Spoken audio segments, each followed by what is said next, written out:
Olá, Jon Fosse. Soube-se ontem que é dele o Prémio Nobel da Literatura 2023, um norueguês com uma obra muito vasta, dramaturgia, prosa. Na Cotovia publicámos em 2008 uma novela do Fosse, esta que eu tenho na mão, é a Alesse, escrita em 2003. A tradução é do Pedro Fernandes, diretamente do norueguês, e o Pedro Fernandes já tinha traduzido, antes da publicação desta novela, algumas peças de teatro e continua a traduzir depois, que também foram publicadas pela Cotovia em parceria com os Artistas Unidos na coleção dos livrinhos de teatro. Eu escolhi ler-vos hoje o início desta novela. É a Alesse. Vejo a Sinha, deitada no divã da sala, a olhar para as coisas de sempre. A velha mesa, o fogão, a caixa da lenha, os painéis de madeira que revestem as paredes, a grande janela para o fiord. Ela olha sem ver e tudo está como sempre esteve. Nada mudou. E todavia, tudo mudou, pensa ela. Porque desde que ele desapareceu, já nada é igual. Está aqui sem estar aqui. Os dias vêm e os dias vão, as noites vêm e as noites vão, e ela segue também, no seu lento movimento, sem deixar que nada faça uma marca ou um corte. E que dia é hoje? Pensei ela.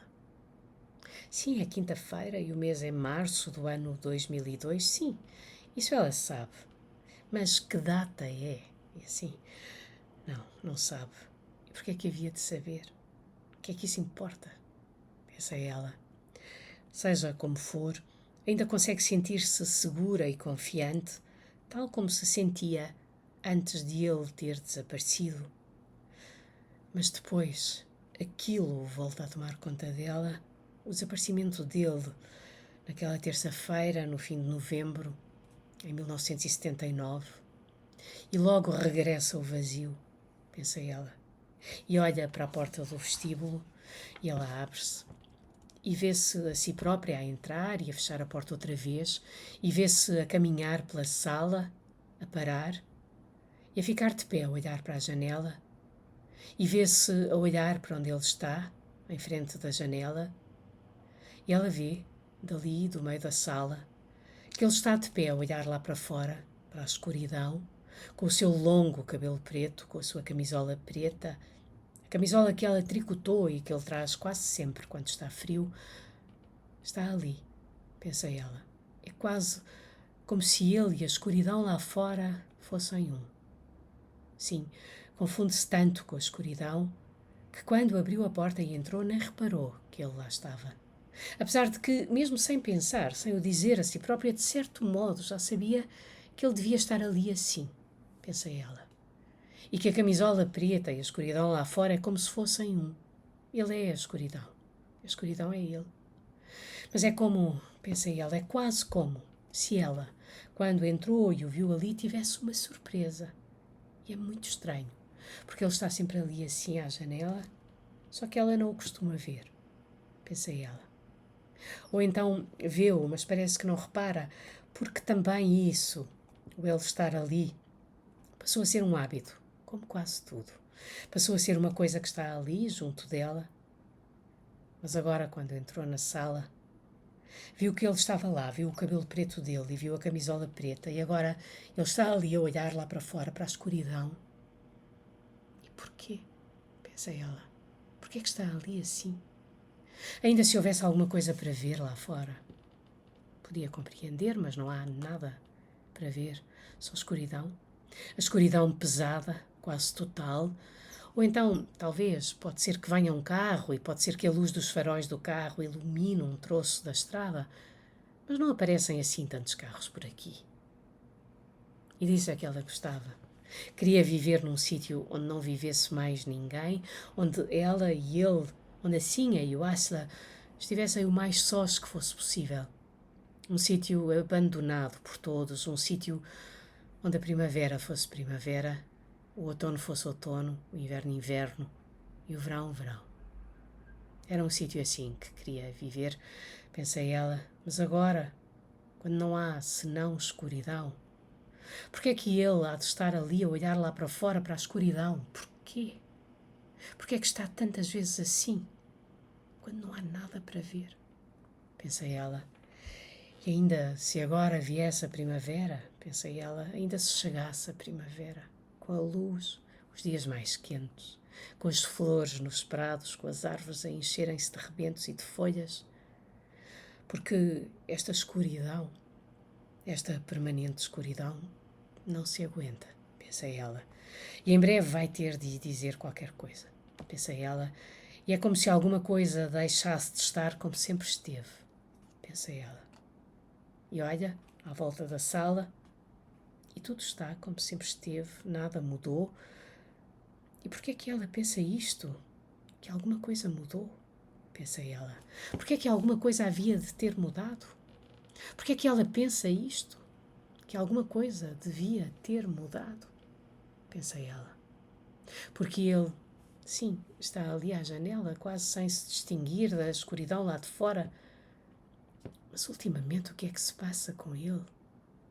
Aconteceu alguma coisa? Mudou? Porquê é que anda tão calado? Mas isso, calado sempre ele foi, pensei ela, que mais se pode dizer dele? Calado, sempre ele foi. Portanto, não é de estranhar, ele é assim que ele é assim, pronto, pensei ela. Mas se agora ao menos se voltasse para ela, se ao menos lhe dissesse qualquer coisa, pensei ela, uma coisa qualquer que fosse. Mas ele fica imóvel, como se nem tivesse reparado que ela tinha entrado. Ah, estás aí? Diz Sinha. E ele vira-se e ela vê que também há escuridão nos olhos dele. Sim, claro que estou. Diz Asla. Não há muito que ver lá fora, diz Sinha. Não, nada, diz Asla. E sorri para ela. Há só escuridão, diz Sinha. Sim, só escuridão, diz Asla. Mas então, estás a ver o quê? Diz Sinha. Não sei o que é que estou a ver, diz Asla. Mas estás aí à janela, diz Sinha. Pois estou, diz Asla. Mas não estás a olhar para nada? Diz Sinha. Não, diz Asla. Mas então, porquê é que estás aí? Diz Sinha. Quer dizer, diz ela, estás a pensar em alguma coisa, diz ela. Não estou a pensar em nada, diz Asla. Mas o que é que estás a ver? Diz Sinha. Não estou a ver nada, diz Asla. Não sabes, diz Sinha. Não, diz ele. Estás só aí assim, diz Sinha. É, estou, diz Asla. Pois estás, diz Sinha. Tu não gostas que eu esteja aqui assim, diz Asla. Não é isso, diz Sinha. Mas porquê é que perguntas? Diz Asla. Perguntei por perguntar, diz Sinha. Pois, diz Asla. Não era por nada, só perguntei. Pois, diz Asla. É, estou só aqui, diz ele. Acho que quando uma pessoa fala, nem sempre quer dizer alguma coisa, diz ele. Acho que quase nunca, diz ele. Uma pessoa diz apenas qualquer coisa, seja o que for. É isso mesmo, diz Sinha. É isso mesmo, diz Asla. Uma pessoa tem de dizer alguma coisa, diz Sinha. Tem? Diz Asla. Pois tem, diz ele. E ela vê-o ali. E parece que ele não sabe bem o que há de fazer consigo mesmo. E depois levanta uma mão e volta a descê-la. E depois levanta a outra mão. Mantém-na a meia altura à sua frente. E depois volta a levantar a primeira mão. Em que é que estás a pensar? Diz Sinha. Em nada, nada de especial, diz Asla. Em nada, diz Sinha. Tenho de ir, diz Asla. Sim, eu, diz ele. E fica parado a olhar para ela. Eu, diz ele, acho que vou, diz ele. Vais, diz Sinha. Vou, diz Asla. Vais, diz Sinha. Diz Asla, eu acho que vou dar uma volta no fiord, diz ele. Hoje, outra vez, diz Sinha. Acho que sim, diz Asla. Ele torna a virar-se para a janela e ela vê-o outra vez ali, quase sem se distinguir da escuridão lá de fora, e vê outra vez o cabelo preto dele, em frente da janela, e vê que a camisola e a escuridão lá de fora fazem um. Hoje outra vez, diz Sinha. E ele não responde, e vai outra vez para o fiord. Pensa ela. Mas está muito vento e não tarda que comece a chover, mas que se importa ele com isso, com o tempo, ele vai sair no seu barquinho, no barco a remos de madeira, pensa ela. E qual será o prazer de ir assim para o fiord num barco tão pequeno? E deve estar um frio de rachar. E o fiord está lá sempre com o seu mar, as suas ondas. Talvez seja bom no verão ir para o fiord, quando o fiord é azul brilhante, quando cintila azul, ou então talvez seja aliciante quando o sol brilha no fiord e ele está calmo e tudo é azul, azul, mas agora, na escuridão do outono, quando o fiord é cinzento e preto, e sem cor, está frio e as ondas são grandes e traiçoeiras. Para não falar do inverno, quando os bancos do barco estão cheios de gelo e de neve e quando se tem de dar pontapés nas cordas para as soltar, para quebrar o gelo, se se quer desamarrar o barco, e quando há placas de gelo e neve no fiord. Porquê, então? O que é que o fiord tem de tão aliciante? Não compreende, pensa ela. Falando com toda a franqueza, pensa ela, é incompreensível. E ainda se fosse só uma vez por outra que ele fosse para o fiord, para pescar talvez, para lançar a rede ou assim, mas não. Ele vai todos os dias para o fiord e até 2 vezes por dia na escuridão, à chuva, quando há ondas e em todas as épocas do ano. Será que não quer estar com ela? Será por isso que ele quer ir sempre para o fiord? Pensa ela. Se não é por isso, então por que será? E ele não mudou também nos últimos tempos? É tão raro estar contente. Quase nunca está. E é tão tímido.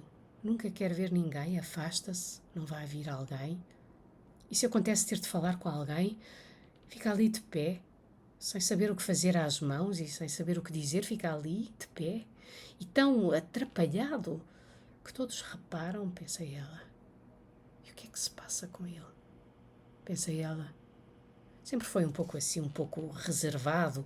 É como se achasse sempre que é um estorvo para os outros, que só por estar presente os incomoda, que é um empecilho, um obstáculo para o que quer que seja que eles queiram fazer e de que ele não percebe nada.